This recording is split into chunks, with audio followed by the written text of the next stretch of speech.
Hi, I'm Dr. Trish Murray from the T. Murray Wellness Center in Conway, New Hampshire. I am a doctor of osteopathic medicine, and I specialize in neuromusculoskeletal medicine and osteopathic manipulative medicine. It's basically a long title for a doctor who is a pain specialist. I treat many patients from all of my local area as well as regionally and all over the country that have come to see me actually for different types of pain.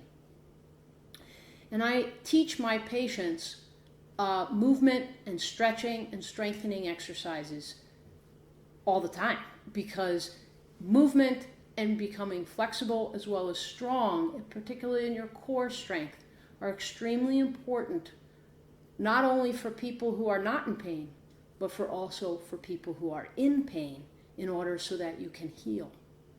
So the purpose of this particular demonstration is to demonstrate basic core strengthening exercises. In this little booklet that I have written called T. Murray Wellness Center, Inc. Stretching for Life, which you can see on my website, I'm going to take the time now to demonstrate the different core strengthening exercises that I have in my booklet that I teach to all of my patients. So first of all, one of the most important core areas of muscle is our abdominal muscles. And the abdominal muscles are short, small, little muscles. So they do not take a lot of movement to work them in a strengthening exercise. So what you're going to do crunches basically, is to lay on your back. And optimally, again, as I've shown in my basic stretching course, you want to lay on as firm a surface as you can possibly get to. So if you can lay on the floor, on your living room rug, or on a yoga mat like this, that would be great. If you cannot get down on the floor, again, that is no reason still not to be trying to do some of these exercises. You can do them on a mattress. It's just not the most optimal place to do them, but you can do them on a mattress. So to do crunches, you're going to lay on your back and bend your knees and put your feet flat on the floor or the surface you're laying on. You're then going to clasp your hands together and bring them behind your head and support your head. And get comfortable in this position. Now, the exercise for crunches, in order to strengthen them, is to engage them and simply crunch. So you're simply going to crunch your abdominal muscles, and that will cause you to lift your upper back, head, and neck. And go down. And then crunch again, and go down. So again, your hands are clasped to simply support your head and neck, and then you lift by crunching your abdominal muscles and lifting. And down. Now with strength exercises, it is all about repetition, particularly small muscles like this. So you want to repetitively crunch and down, and crunch and down, and crunch and down. And breathe in and out. Do not hold your breath.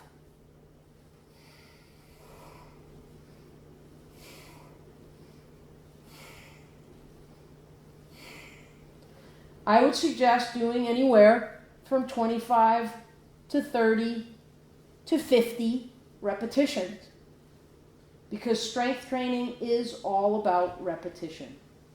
Now, to add variety to this, you could be coming up and also bringing one leg up towards your, and so for example, bring your chest up as you have been and crunch your abs, and also bring one of your legs to the opposite elbow, such as this.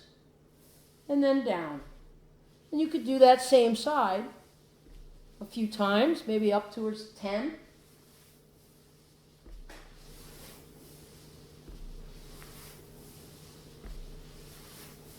And then you could switch to the other side.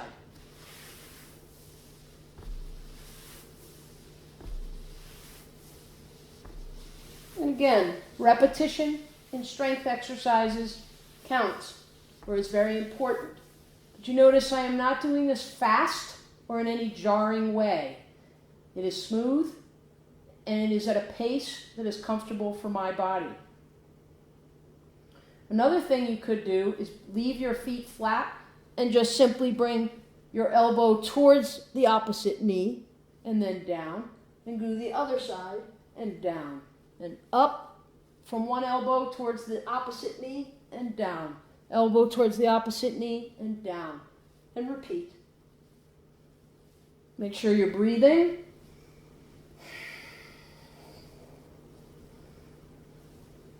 Hands supporting your head and neck,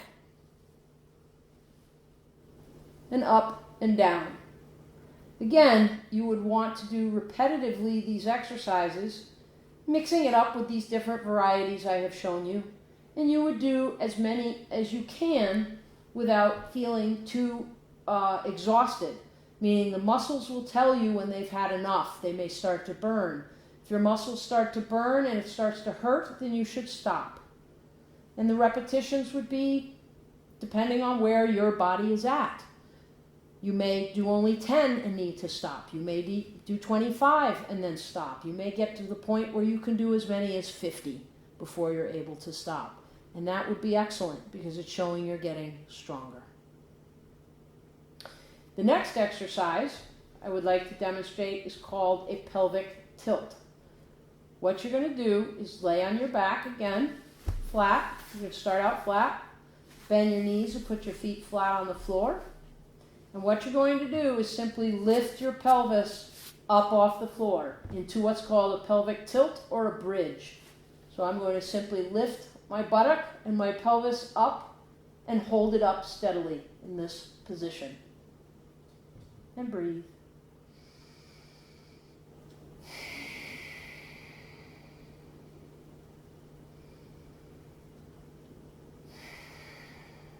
And I'm just going to hold this position.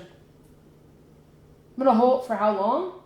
It depends on you and your ability and where the strength of your core is. This could be held for as much as a minute or two by someone, or just for 15 seconds. It depends on how strong you are at this when you start out with these things. The other thing you could do is start and give a little bit of repetition. So you can drop gently and roll your low back and pelvis down to the floor, and then lift up again. Hold for maybe a count of 5 or 10, and then drop back down, rolling your low back down, make it flat, put it gently down on the ground again for a moment, and then lift up again. And hold for a count of 5 or 10. Breathing. And then drop back down. So with bridges or pelvic tilts, it could be a static position where you just stay in this position for as long as you feel is okay and comfortable and not too strenuous. Or you could start out with that and then drop down and hold for a count of maybe 5, 10, 15 seconds, depending on what you're comfortable with, and drop back down. And then repeat that, maybe 3, 4, 5 times, depending again on your strength, your endurance, and your muscular ability. But over time, the point is to work up, to be able to hold it longer or to do more repetitions, whichever is your goal. So far, I have demonstrated crunches and I have demonstrated bridges. Now, in order to strengthen what are called the paraspinal muscles, right down along your spine and your back are what are called the strap muscles or the paraspinal muscles. In order to stretch those, you're going to want to turn over on your belly.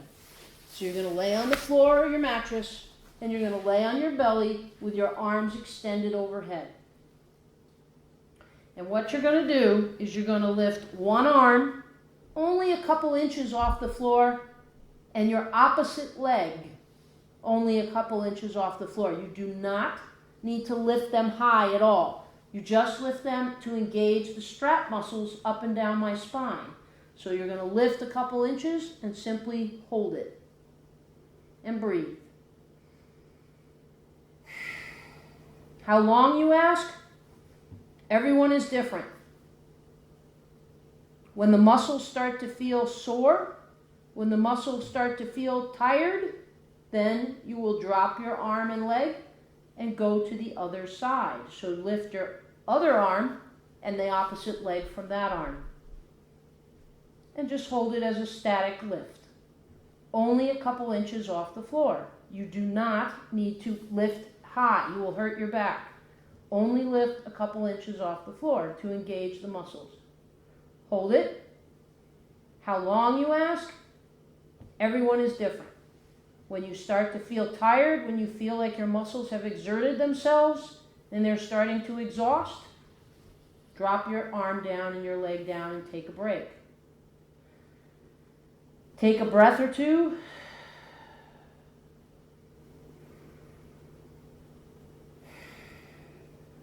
And then do the same thing again. So opposite arm, opposite leg. Couple inches off the ground. It should not hurt. It should just feel like you are engaging the muscles.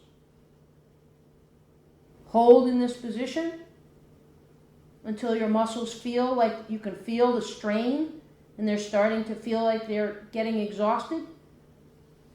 Put your arm and leg back down. Go to the other side and lift.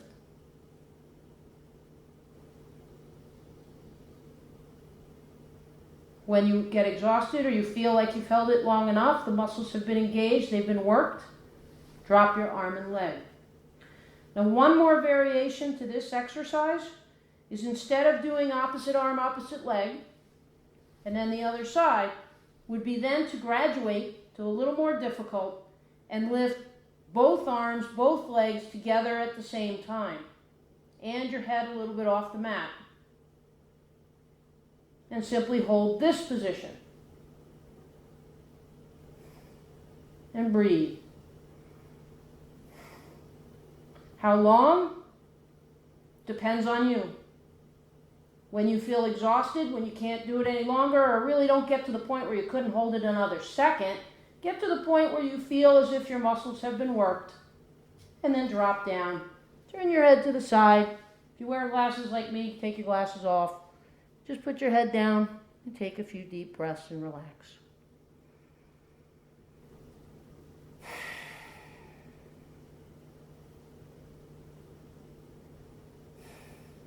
And then after a short moment of a break, maybe 15, 20 seconds, 30 seconds at the most, come on back around, lift both arms, both legs, and do it again.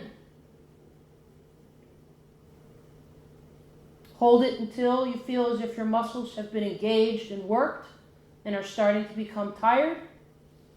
Drop down, turn your head the other direction, and rest.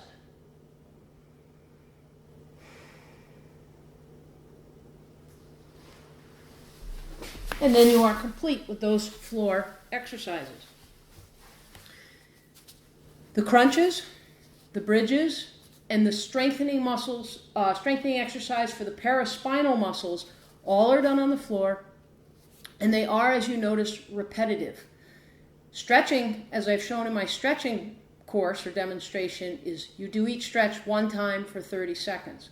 But with core strengthening or with weightlifting, it is about repetition, and you do want to repeat each of the exercises to work the muscle efficiently. Again, you don't want to bring it to complete exhaustion, but you want to make sure that you feel like you've worked out. Now, one last core or strengthening exercise I would like to demonstrate in this sequence is called squats. And for people who have problems with balance, or for people that just want to build up the strength in your legs, this is a wonderful, wonderful exercise. So, for those that have an issue with balance, you can bring two kitchen chairs together where you're able to actually hold on to them. And I'm not going to put a ton of weight on these chairs, but they're going to help me maintain my balance. But again, I want to work my legs. So, I get my feet about shoulder width apart, and I drop down. You go as low as you feel you're able to do, and then stand up. Now you'll notice my hands could be not even touching the chairs. You'll notice my hands are about an inch or two above the chair backs, and do it like that. Or you can lean right on them and hold on to them. Up and down. Squats are a wonderful strength building exercise and a balance saver, in the essence that they're going to maintain the strength in your legs and your core. So those that are still upright and walking and want to improve your balance, this is a wonderful, wonderful exercise to be doing. So I hope these have helped. You can be doing crunches, bridges or pelvic tilts, paraspinal or strap muscle strengthening exercises, and finally, squats. Enjoy. Be active. Be moving so that you can stay young and strong.